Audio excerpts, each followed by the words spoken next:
Bienvenue dans ce sixième jour pour éveiller nos consciences avec Daniel Kieffer. Salut Daniel. Tu es aujourd'hui avec nous. Tu as fondé le CENATO, Collège européen de naturopathie holistique en 1990 déjà. Tu es une des figures de proue de la naturopathie holistique en France. Tu écris ton 40e livre aujourd'hui sur le sujet. Et tu es aussi un psychothérapeute transpersonnel qui accompagne cette dimension de la conscience. Et je commence, comme pour chacun, par te poser la question, qu'est-ce que c'est le masculin sacré pour toi? Bonjour et merci Boris, merci de cette opportunité de partage. Notre époque en a bien besoin. Le masculin sacré, de toute évidence, c'est de l'ordre de l'archétype, bien plus que du symbole, donc une valeur sûre, une valeur universelle. Pourquoi? Parce que la dualité entre l'homme et la femme, elle existe sur Terre, bien sûr. Cette Terre qui est notre école d'amour, notre école de relations. Et cette dimension du sacré, elle est un peu de l'ordre du précieux qui sommeille dans le cœur des hommes. En incarnation, il est comme l'essence dans le cœur, leur ADN identitaire. Mais de la même façon qu'on a un peu en nous des hormones mâles et des hormones femelles, il y a bien sûr une part de ce masculin en chacun et en chacune. On pourrait, dans les analogies, penser bien sûr à la noblesse d'un certain yang. On est dans le yang de l'Orient. Un yang solaire, quelque chose qui s'incarne dans sa dignité responsable et complémentaire, bien sûr, du féminin. Il est dans la pensée de Jung et des psychothérapeutes, il est l'animus, partenaire et complément de l'anima. Il est le yin, voilà. Et ce masculin sacré, on ne l'a pas inventé aujourd'hui, c'est pas quelque chose qui arrive dans la nouveauté, il est collé à l'archétype. Par exemple, en Égypte, on pense à Osiris, partenaire d'Isis. Bien plus loin, on pense, petit clin d'œil à Marguerite Cardos, on pense aux Sumériens avec Gilgamesh. En Inde, dans les Védas, il est incarné par Arjuna, et il fait écho, en tout cas je le perçois comme l'écho des samouraïs également, pour les Japonais. Et nous, on n'a pas de samouraï, mais on est en quête de chevalier. J'ai l'impression que notre société, elle a bien besoin de cet archétype, d'être capable de prendre l'épée et le bouclier au service de l'âme, pour à la fois protéger, encourager, éclairer d'une façon inconditionnelle, courageuse, celles et ceux qui sont dans le besoin. Et notre société et sa quête de sens, cette société en crise, je crois qu'elle a bien besoin de quelques chevaliers, même si ils sont banalisés. Oui, comme tu disais, ces chevaliers, c'est évidemment soit des hommes, soit des femmes. Il y a qui partagent cette noblesse de cœur, cette noblesse d'action, finalement. C'est tout à Cette fait ça. capacité de matérialiser la beauté de leur âme dans les actions au service du monde. C'est tout à fait ça. C'est toujours et encore une question de reliance avec notre centre, notre précieux. C'est une question d'alignement entre le moi et le soi, le maître supérieur. Ouais. Donc, quand tu parles de soi, de maître supérieur, à quelle dimension tu souhaites nous relier à cet endroit-là? Il y a beaucoup de choses à dire. On a rapidement vu qu'il y a sur Terre, c'est vrai, cette dualité homme-femme, parfois conflictuelle, parfois passionnelle. Et j'ai vraiment le sentiment que la dualité, elle fait partie du mode d'emploi de notre incarnation sur Terre. Elle teste notre discernement. Elle est en fait complètement pédagogique. Parfois, certains ou certaines voudraient aller trop vite et mettre en avant l'unité, la fusion dans le grand tout. C'est un beau rêve, ça qu'on fait dans le yoga, mais quand même les constellations, tu le sais bien, sont dans une alternance de polarité masculine et féminine, bélier, taureau, gémeaux. Alors, pour dépasser la dualité, il y a les grands êtres, les éveillés, les initiés de haut grade, ce qu'on pourrait appeler les maîtres de sagesse et de compassion, qui, eux, après un long cheminement, ont passé toutes les étapes et peuvent témoigner de cette béatitude dans l'unité la plus sacrée. Et cette unité, c'est vrai qu'elle est à la fois notre source et notre devenir, mais ici et maintenant, pour une majorité de personnes, la dualité est encore là. Je pense au salut des yogis en Inde, quand on se salue et qu'on dit namasté, on ne salue pas le masculin ou le féminin de l'autre, on salue la part de divinité qui est en l'autre. Et quand le Maître Jésus disait « moi et le Père sommes un », voilà, il évoquait cette même unité sacrée, mais on ne peut pas brûler les étapes. C'est seulement dans le monde spirituel qu'il n'y a plus de polarité. On sait bien que la vieille question du sexe des anges, elle est complètement absurde. Nos âmes, il faut les considérer comme une, asexuée et partie prenante de l'âme du monde, en unité avec le grand soi, donc par essence même impersonnel.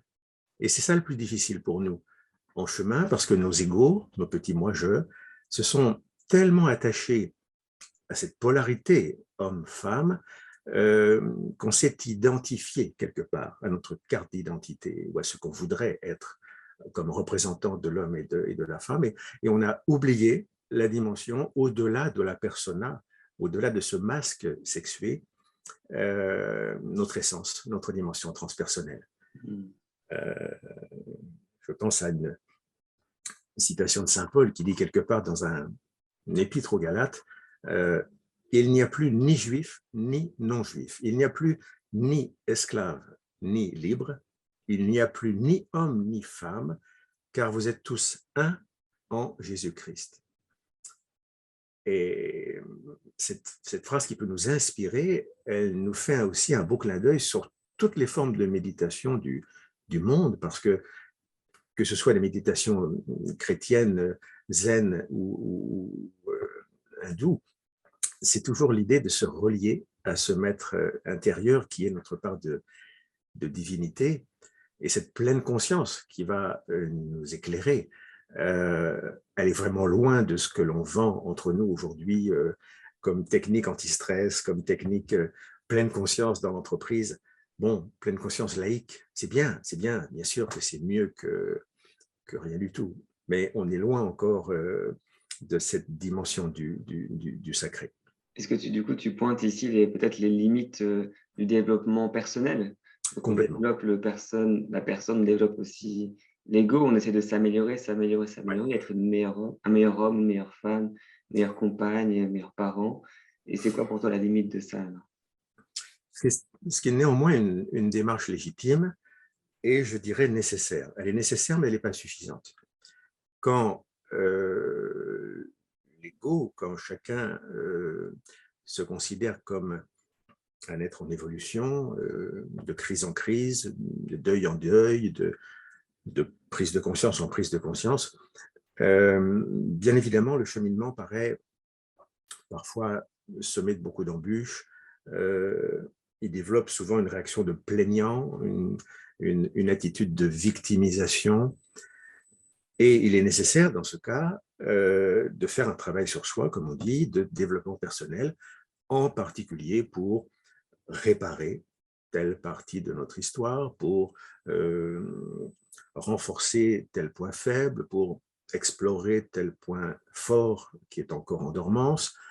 Et le développement personnel, le développement de la persona, il est donc légitime pour être, comme tu le disais, mieux dans son corps, mieux dans sa relation de couple, mieux dans sa famille ou dans son entreprise. Et le souci, je crois, c'est qu'on se contente souvent de cette remise à niveau fonctionnelle les uns avec les autres et on se laisse reprendre dans la spirale de la consommation, des jouissances et Et l'ego a repris le dessus quelque part. On n'a fait que consolider l'ego. C'est un paradoxe, parce que pour autoriser, pour détruire le moi, il faut qu'il soit là. Donc, c'est vrai que le développement personnel permet de bien affirmer ce que nous sommes dans le monde, mais nous ne sommes pas forcément de ce monde. Ça me rappelle un passage de Mère, la fondatrice d'Euroville, qui disait que c'est une phrase très, très yang, très verticale. J'ai plus les mots exacts, mais l'énergie, c'était vraiment que veux-tu offrir? Donc, le but de la spiritualité étant d'offrir son ego, d'offrir son action, son service à quelque chose de plus grand. Mais si tu n'as rien à offrir, ça ne sert à rien quelque part. Donc, il faut d'abord avoir quelque chose à offrir, d'abord avoir quelque part quelque chose de beau, un peu comme dans les pujas, les cérémonies hindoues. On prépare beaucoup de beauté et ensuite on l'offre, comme les mandalas des moines tibétains qui, pendant des jours, des semaines, préparent de la beauté et ensuite le balayent pour l'offrir à quelque chose de plus grand. J'ai l'impression qu'il y a comme ce polissage de notre ego pour en faire quelque chose du plus beau possible, la plus belle flûte dans laquelle le divin peut souffler quelque part. Oui, c'est tout à fait ça. Avec l'écueil c'est le propre de notre libre arbitre, hein, l'écueil de rester autosatisfait de cette première étape. Et là, bien sûr, c'est l'orgueil qui reprend le dessus et la quête d'honneur, la quête de pouvoir.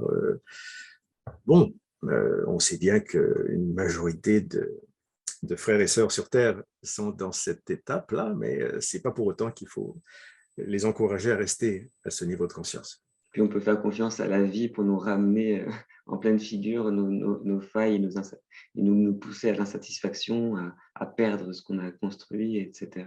Est-ce que toi, dans ton parcours personnel, est-ce qu'il y a des moments comme ça il y a des moments où des choses se sont effondrées et qui t'ont indiqué que tu avais pris un chemin qui n'était peut-être pas le bon?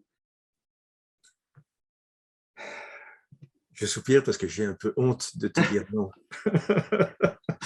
J'ai tellement accumulé de grâces, de cadeaux, de rencontres.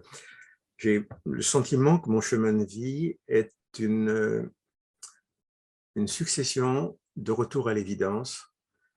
Et comme disaient les Grecs il y a bien longtemps, ce que l'on croit connaître, c'est en fait ce dont on se souvient. Et c'est comme si j'avais ramassé des pièces de puzzle.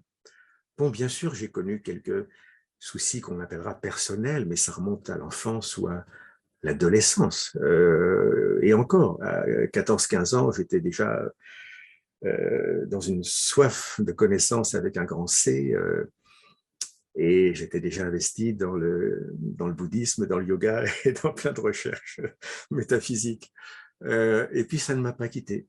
Ça ne m'a pas quitté. Je dois énormément à ces rencontres, énormément. Des guides, des maîtres spirituels, même si à l'époque, je ne les considérais pas forcément comme cela, qui m'ont en quelque sorte accompagné pour confirmer une consécration à la fois dans le chemin du service et dans le chemin de l'évolution, puisque les deux sont indissociables. La relation d'aide et la relation d'éveil qu'on peut avoir entre soi et avec les autres, je crois que c'est la même aventure. Ils m'ont tous montré un chemin, ils m'ont pointé du doigt des outils issus de différentes cultures, c'est vrai. Et aujourd'hui, j'ai le sentiment, je me perçois un peu plus dans cet androgyna dont on parle dans le tantrisme. Et je rends hommage à tous ces grands êtres. Oui. Pour conclure, est-ce qu'il y a quelque chose aujourd'hui qui t'aide tout particulièrement à rester connecté à cette conscience? Une pratique ou une... Oui. En quelques mots, et oui, le plus clairement, c'est le lien à la verticalité, c'est le lien au souffle, c'est le lien à la sainte présence, qui me quitte de moins en moins, qui m'émerveille et auquel je rends grâce dès mon réveil et auquel je me confie à mon coucher. cette énergie qui fait qu'un thérapeute est là pour éclairer, réchauffer, vivifier. Et moi, ça passe par la relation d'aide quand je suis formateur, quand je suis en prière, en méditation, en écriture ou dans une conférence. C'est ce que j'avais appelé dans une conférence la voie du Bodhisattva, une belle conférence qui fait de chacun de nous des êtres ouverts au service, et c'est pas si compliqué, il suffit de lâcher un petit peu prise. Et c'est pour cela qu'au quotidien, voilà, j'essaie de dépasser un peu toutes ces dualités, toutes ces polarités. Je fais de mon mieux pour rapprocher mon animus et mon anima dans le service.